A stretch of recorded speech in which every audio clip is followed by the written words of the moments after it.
1,000%. If you can be a top half quarterback, top 5, top 6, maybe. The big thing for me, though, is who's coaching Bryce Underwood? Because that's been the letdown for him. The high school coach kind of let him do his own thing. Now he's in the collegiate ranks. And you look at what the schedule was, what the coaching staff was last year, just not conducive to trying to make somebody that's the number one player overall a better version of themselves. I keep hearing about Jason Beck. I keep hearing about what the Utah brought in. I keep hearing about the offensive prowess that they're attacking with. But when we can't see any clips, when the spring game isn't such, and when people aren't playing and you're not playing with the first, you don't know. So my thing is, how has Beck and how has Whittingham armed and got Bryce Underwood moving in the right direction? Because if that doesn't happen, you're not going to see anything different than you did last year. And I think that and I'm not saying that Bryce Underwood played well in the spring game because I don't think he did. However, they ran the most vanilla offense they possibly could run. They were running the ball right up the middle, and they were dropping him back to pass. That's not the type of offense that Kyle Whittingham runs. He runs a very RPO-heavy, run-heavy, screen-heavy game that you didn't see. You saw them running base screens, but the craft to that offense that Utah ran last year, and it's the access. It is. You're not asking him to do too much. Like if you go back and you watch the tape of Devin Dampier, who was Utah's quarterback last year and led them to a 9-3 record, he is not talented at throwing the football. Like you see some of the arm talent when Bryce Underwood throws. It's inconsistent, yes, but the arm talent is there. Where he needs to progress is the reads on the RPOs, because that's going to be such a critical part to his games, because those are the easiest read to make as a quarterback. You're looking at one guy, one defender, and if he's in that space, you do the opposite. It's why college football is based on such a simple system. Algorithm. And then the PA, the play action. He's got to be able to get mobile and be able to be the threat that, like, they didn't run him at all last year. Like that was the dumbest thing I've ever seen in my life. So that was my next question. The offensive line just wasn't good last year for University of Michigan. There were a ton of injuries. I'm not making it about the injuries, but you legitimately had 2 5-star offensive linemen go down last year. You had 4 starters go down last year. You can only be so good with that being the case. But you bring up a good point, man. Like, they did not run him at all last year. Legitimately, you saw him not run all season, and then towards the end, they tried to run him in the bowl game. They tried to run him against Ohio State when it was too late. What does that look like this year? What does the offensive line look like is my question. See, I still have questions about the offensive line. Obviously, hard to judge in a spring game, especially when they already split the squads. And they had 2 offensive linemen that didn't play who are projected to be starters. I do hope Sprague comes back healthy. He was one of the bright spots in camp. It was a very huge injury when he went down. But the offensive line has to be better, because I think there was, when I stopped watching when they pulled the second stringers in the spring game, I believe it was 3-3 or 6-3, something like that. There was absolutely zero offense. And that was for the most part because Tommy Carr and Bryce Underwood constantly had pressure in their face, and they didn't even blitz. Like the whole thing about the Michigan spring game, and they said in the broadcast, was they didn't blitz either quarterback. They let them sit back there with time, and they still didn't get time. And to me, that is extremely concerning of a team that even when Whittingham coached Utah, like the offensive line was the non-negotiable. He had 2 first-round picks on his offensive line this year alone in this past NFL draft. So we need to get back to that. Like Evan Link, unfortunately, like I know who he is as a player. Like he is a liability at times, who has critical lapses that can get walked around, and then that's where I forget if Sprague plays guard tackle, and I'm butchering that. He plays guard. The other 5-star that got hurt, I hope that he can be able to step up in the starting line, because Evan Link was getting beat constantly in the spring game, and is still a concern for me on this offensive line. For me, as a Spartan, I actually watched more Wolverine games this last year because of your quarterback. I got to see all of the stuff in high school, the clips, the highlights. Guys, exciting what you saw in high school. I never got a chance to see any of that last year in Maize and Blue. And the fact is like the guy played all season with handcuffs on. And you can talk about the offensive line and whether it's going to open up holes for him to run or whether it's going to give him time to protect him in the passing game. I don't care about the other 10 guys. Let this guy go out and be the generational guy you brought him here to be. Because he didn't get to make any mistakes last year.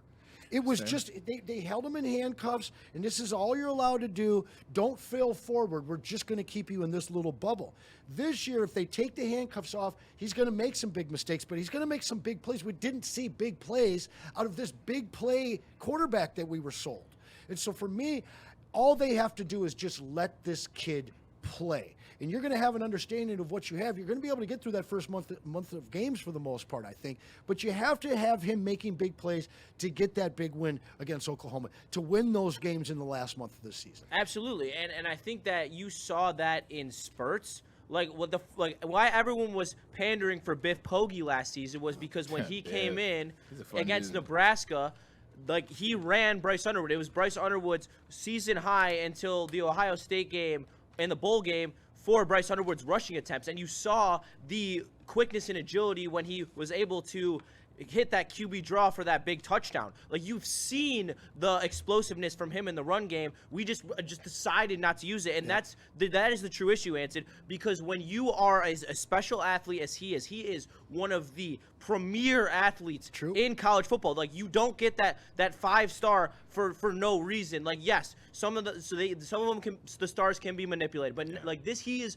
a pure athlete. 6'5", moves very fluent. He's got a rocket arm. What he needs to do is he needs to calm down in the pocket. One thing in the spring game again, and it looked like it was probably because he was uncomfortable with his offensive line. He had the stutter feet. He's stuttering feeding in the pocket, just picking him up and putting him down for no reason. He's got to sit back there, and even Tommy Carr looked more fluent in the pocket. I'm not saying. Hey, I know that guy.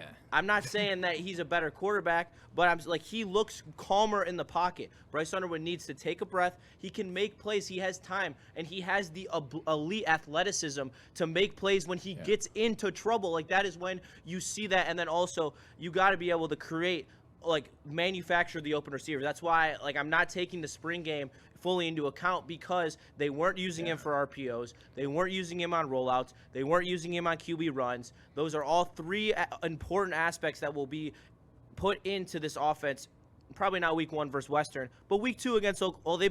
They better do it week 1 versus Western, because he needs to be able to have the reps and the experience to be able to make those plays in the big moment against Oklahoma in week 2, because that defense is going to come, and they're going to come correct. You bring up a good point. This is the point that I tried to make about Bryce Underwood and who he hasn't had as it relates to coaching, as it relates to a quarterback coach, as it relates to somebody that can guide him along this process. You said Tommy Carr looked more confident and controlled, correct? Tommy Carr's father backed up Tom Brady. Tommy Carr's grandfather is Lloyd Carr. Tommy Carr and his brother, who's C.J. Carr, who's up for the Heisman this particular year, they have been working with the right coaches and the right people for a very long time. So it makes sense that they would be controlled and a little bit more ahead. Let me ask you this question about Kyle Whittingham, and then we'll shift to Michigan State, where I had a chance to actually meet Alessio Milivojevic. There we go. I got it right that time. Yesterday at the Foaling event. Kyle Whittingham, 9-3. 9-3 sounds great. 9-3 is a decent number, right? It's a cool number. They beat UCLA, who's on their third coach in a year, by 33. They beat Cal Poly by 60 and some change. They beat Wyoming by 25. They beat West Virginia, who sucks. They beat Arizona State, who sucks. They lost to BYU.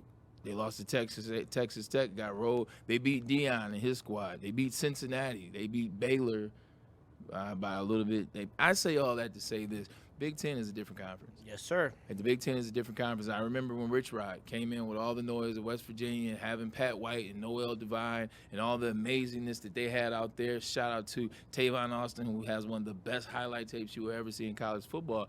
But he came here and got to the Big Ten and got serious. Got a little bit different. Got a little bit harder. Do you think Kyle Whittingham can answer the bell on what the Big Ten is? Because you mentioned it.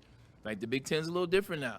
Oregon's in that Big Ten. You got those down the stretch. Ohio State, everything is still rolling. Penn State. Do you think Kyle Whittingham can bring what he did success-wise here? And to just add to your point of the difference between Utah's schedule last year and Michigan's schedule this year, Michigan plays Oklahoma, Penn State, Iowa, Indiana, Michigan State, Oregon, and Ohio State. All those are way better opponents than anyone who they saw last year. And he's going to have to measure up. That's the thing. The Big Ten has elite coaches. He's coming in here, and you can't even argue that he's top 3. And that he's says not something. top 5. And exactly. Like, he's going to have to come in here and prove it. Why I think it will translate, because that's the style of football he's used to playing. He is used to coaching a physical brand of line-dominant football, run game, cold weather up in Utah. Yep. That's why I have faith in Kyle Whittingham. And that's the difference between Rich Rod. Rich Rod came in here. He tried to do it his own way. He tried to do it with the speed and spread versus the Big Ten. Like, the Big Ten way has proven to work. We've seen it with the last 3 national champions coming out of the Big Ten. Like, it is a brand. It is a way of football, and you can't. The only way is through. You can't go around and do it your own way. You have to go through with a physical style of football in the Big Ten. If you don't believe me, ask Jim Harbaugh about that. Jim Harbaugh tried to go around for many years, and eventually he said, I got to force through. I get it. He did some other stuff, too, answering one. Well, I mean,